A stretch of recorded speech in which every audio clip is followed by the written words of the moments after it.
میرے بیٹے نے چند دن پہلے مجھ سے ایک عجیب سوال کیا۔ اس نے پوچھا، آپ نے کبھی سوچا آپ کے بچے آپ کی عزت کیوں کرتے ہیں؟ میں نے کہا لگا کر جواب دیا، دنیا کے تمام بچے اپنے والدین کی عزت کرتے ہیں۔ میں باپ ہوں اور باپ کی عزت سے مجھے عزت کی سہولت حاصل ہے۔ وہ ہنس کر بولا، ہرگز نہیں، دنیا کے ہر بچے کا کوئی نہ کوئی ماں باپ ہوتا ہے اور ضروری نہیں کہ تمام بچے ان کی دل سے عزت کرتے ہوں، لیکن ہم کرتے ہیں۔ میں نے پھر ہنس کر جواب دیا، میں کیسے فیصلہ کر سکتا ہوں کہ آپ لوگ مجھ سے جینوئن محبت کرتے ہیں اور یہ وقت کے ساتھ ساتھ کم نہیں ہوگی؟ وہ بھی ہنسا اور پھر بولا، ہم اس ایشو کو سائڈ پر رکھتے ہیں اور میں آپ کو بتاتا ہوں ہم آپ کی عزت کیوں کرتے ہیں۔ میں خاموشی سے اس کی طرف دیکھتا رہا۔ وہ بولا، آپ نے ہمارے پورے ایجوکیشنل کیریئر کے دوران ایک بار بھی ہماری مارک شیٹ نہیں دیکھی۔ آپ نے ہمیں کم نمبرز لینے پر ڈانٹا نہیں اور کبھی زیادہ نمبرز پر تالی نہیں بجائی۔ ہم اپنی مرضی سے سبجیکٹ تبدیل کر لیتے تھے، اسکول اور کالج بھی بدل لیتے تھے اور فیل بھی ہو جاتے تھے، لیکن آپ نے کبھی برا نہیں منایا۔ جبکہ ہمارے تمام کلاس فیلوز کے والدین آدھے نمبرز کا بھی حساب رکھتے تھے اور ہمارے سامنے ان کو پھینٹا بھی لگا دیتے تھے۔ ہمارے کلاس فیلوز جب بھی آپ کو دیکھتے تھے تو ہم سے کہتے تھے، یار تم چند دنوں کے لیے اپنا ابا ہمیں نہیں دے سکتے؟ ہم جوتے کھا کھا کر تک گئے ہیں۔ ہمیں اس وقت اندازہ ہوا کہ آپ کو ہم پر اندھا اعتماد ہے۔ آپ ہمیں نمبرز اور پوزیشن سے بالا تر سمجھتے ہیں۔ میں نے کہا لگایا، آپ لوگوں کی غلط فہمی ہے، مجھے آپ کے کیریئر یا ایجوکیشن سے دلچسپی نہیں تھی۔ دنیا کا ہر والد اپنے بچوں کے بارے میں حساس ہوتا ہے اور اولاد کی فکر والدین کے ڈی این اے میں شامل ہوتی ہے۔ میں بھی پریشان ہوتا تھا، لیکن میں دوسرے والدین کی طرح آپ کو پوزیشن یا نمبرز لینے کے لیے اسکول نہیں بھیجتا تھا، لرن کرنے کے لیے بھجواتا تھا۔ اسکولوں، کالجوں اور یونیورسٹیز کا کام بچوں میں لرننگ کی صلاحیت پیدا کرنا ہوتا ہے۔ ایک کلاس کے اندر فرض کریں 30 اسٹوڈنٹس ہیں، ان میں سے لازمی طور پر کچھ آرٹسٹ ہوں گے۔ قدرت نے انہیں مصوری، میوزک، اداکاری، انٹیریئر ڈیکوریشن یا ڈریس ڈیزائننگ کے لیے بنایا ہوگا۔ ان کو بائیولوجی، میتھ یا پاک اسٹڈی میں انٹرسٹ ہوگا۔ کچھ قدرتی بزنس مین ہوں گے، انہوں نے آگے چل کر بڑی بڑی کمپنی اور برانڈز کی بنیاد رکھنی ہوگی۔ ان کو اردو اور انگریزی اور تاریخ اور جغرافی میں کیا دلچسپی؟ کچھ لوگوں نے آگے چل کر نیلسن منڈیلا اور عبدالستار ایدھی بننا ہوگا۔ وہ فزکس، کیمسٹری اور لٹریچر میں کیا دلچسپی رکھتے ہیں؟ اور قدرت نے ان میں سے کچھ کو اسپورٹس مین بنایا ہوگا۔ ان بیچاروں کو ان بورنگ لیکچر میں کیا دلچسپی ہوگی؟ یہ ہر امتحان میں کم نمبر لیں گے، لیکن کیا ہم انہیں ناکام سمجھیں گے؟ جی نہیں۔ چنانچہ اسکول کا کام نمبروں کی بنیاد پر بچوں کی گریڈنگ کرنا نہیں ہوتا۔ کسی بچے کو بڑا اور دوسرے کو چھوٹا، ایک کو لائق اور دوسرے کو نالائق ثابت کرنا نہیں ہوتا۔ انہیں لرننگ کی عادت ڈالنا اور ان کے قدرتی ٹیلنٹ کی پرورش ہوتا ہے۔ لیکن ہمارے ملک میں بدقسمتی سے تعلیمی اداروں میں دونوں کام نہیں ہو رہے۔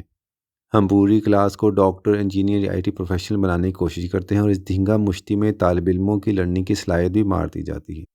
ہمارے 99% اسٹوڈنٹس میں اعتماد ہی نہیں ہوتا اور جو باقی 1% بچ جاتے ہیں وہ اوور کانفیڈنس کا شکار ہوتے ہیں۔ وہ اس فیلنگ کے ساتھ مارکیٹ میں جاتے ہیں کہ میں ٹاپر ہوں، میرا کوئی مقابلہ نہیں، مجھے مزید لرن کرنے کی بھی ضرورت نہیں۔ لہٰذا ٹاپر کو ان کا اوور کانفیڈنس مار دیتا ہے اور باقی 99% کو میں نالائقوں کا ٹیگ مار جاتا ہے۔ میں خود بھی سسٹم کی پیداوار ہوں۔ مجھے پہلی جماعت سے ایم اے تک ہر استاد نے بتایا تھا کہ تم نالائق ہو۔ مجھے عملی زندگی میں بھی میرے کولیگ جاہل کہتے تھے، چنانچہ میں جانتا تھا کہ میرے بچوں کو اس سسٹم سے کچھ نہیں ملے گا۔ یہ سسٹم انہیں سمجھے بغیر رگڑا لگائے گا اور اگر میں بھی اس میں شامل ہو گیا تو یہ ان کے ساتھ زیادتی ہوگی۔ لہٰذا میں نے کم از کم اپنی طرف سے آپ لوگوں کو محفوظ بنا دیا۔ آپ یہ جان گئے ہیں اگر ہم فیل ہو جائیں تو ہمارا والد ہمیں جوتے نہیں مارے گا۔ یہ ہنس کر کہے گا، تم کالج، سب سبجیکٹس اور ٹیچرز بدل لو اور پھر اگر پھر بھی پڑھنے کا دل نہ کرے تو کالج چھوڑ کر اپنی مرضی کا کام شروع کر لو۔ میرے بیٹے نے ہنس کر جواب دیا، ہم اسی لیے آپ کی عزت کرتے ہیں۔ آپ نے ہم پر اس وقت اعتماد کیا جب کوئی اسکول، کوئی کالج اور کوئی استاد ہمیں ماننے کے لیے تیار نہیں تھا۔ آپ اس وقت ہمارا واحد سہارا تھے۔ تمام ٹیچرز ہمیں برا بھلا کہتے تھے، ہمارے سارے کلاس فیلوز ہم پر ہنستے تھے، لیکن آپ ہماری مارک شیٹ فولڈ کرتے تھے، جیب میں ڈالتے تھے، ہمارا ہاتھ پکڑتے تھے، اسکول کے گیٹ سے باہر نکلتے اور ہمیں آئس کریم کھلاتے تھے اور کہتے تھے کوئی بات نہیں، ہم پھر ٹرائی کریں گے۔ آپ کو میری یہ بات عجیب محسوس ہوگی، لیکن آپ یقین کریں اولاد اللہ تعالیٰ کا بہت بڑا عطیہ ہے۔ اللہ نے آپ کو صاحب اولاد بنا دیا ہے۔ آپ پروردگار کا شکر ادا کریں اور بچوں کو نمبروں اور پوزیشن کی ریٹ ریس کا شکار نہ بنیں۔ اللہ تعالیٰ انسان کی پیدائش سے پہلے اس کا مقدر، اس کی منزل طے کر دیتا ہے۔ ہمارے بچے نے زندگی میں کہاں جانا ہے یہ ہم جانتے ہیں اور نہ ہی دنیا کا کوئی استاد، کوئی کالج اور کوئی سلیبس۔ لہٰذا آپ صرف اپنے بچوں کی گرومنگ اور لرننگ پر توجہ دیں۔ آپ نے اگر انہیں اخلاقی لحاظ سے گروم کر لیا یا ان میں لرننگ کی صلاحیت پیدا کر دی تو آپ کا کام ختم ہو گیا۔ یہ زندگی میں آگے چل کر اپنا راستہ خود بنا لیں گے۔ لیکن اگر آپ کے بچے گروم نہیں ہوئے یا ان میں لرن کرنے کی صلاحیت پیدا نہیں ہوئی تو خواہ ہر کلاس میں ٹاپ کر لیں گے، زندگی میں کبھی کامیاب نہیں ہو سکیں گے، پوری زندگی اپنی ذات میں کمی محسوس کریں گے۔ لیکن اب سوال یہ ہے، گرومنگ اور لرننگ ہوتی کیا ہے؟ گرومنگ زندگی گزارنے کا سلیقہ ہوتا ہے۔ انسان کو چلنا پھرنا، اٹھنا بیٹھنا، بولنا چالنا، کھانا پینا اور رہنا سہنا کیسے چاہیے، یہ ٹریننگ گرومنگ کہلاتی ہے۔ میں نے اپنے دونوں بیٹوں کو گروم کرنے کے لیے بیٹر ایٹیکیٹ کا کورس کرایا تھا۔ یہ 13 سال کی عمر میں سرٹیفائڈ بیٹر۔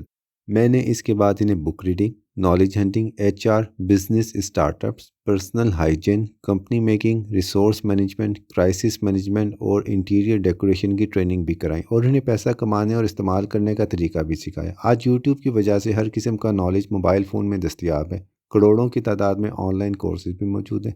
آپ خود اپنے بچوں کے کورسز کرا سکتے ہیں۔ یہ یاد رکھیں، ہم میں سے کوئی شخص مسئلے سے نہیں بچ سکتا۔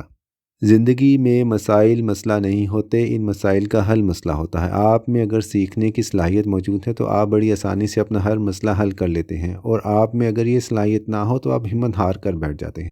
لرننگ وہ صلاحیت ہے جو طوطے کو سمجھا دیتی ہے، تم نے اگر اپنی مرضی کی خوراک لینی ہے تو تمہیں یہ 2 لفظ سیکھنے ہوں گے، میاں مٹھو چوری دو یا اللہ، اور یہ 2-3 لفظ سیکھ کر اپنی خوراک کا بندوبست کر لیتا ہے۔ یا آپ کے گھر کی بلی یہ سیکھ لیتی ہے کہ میں نے اگر دودھ لینا ہے تو مجھے اپنی مالکن یا مالک کے ہاتھ پر پیار سے سر رگڑنا ہو۔ یا آپ کا پالتو کتا یہ سیکھ جاتا ہے کہ میں اگر گول گول گھوموں گا یا صاحب کی پھینکی ہوئی بال اٹھا لاؤں گا تو صاحب میری گردن پر پیار سے ہاتھ بھی پھیرے گا اور مجھے گوشت کا ٹکڑا بھی دے گا۔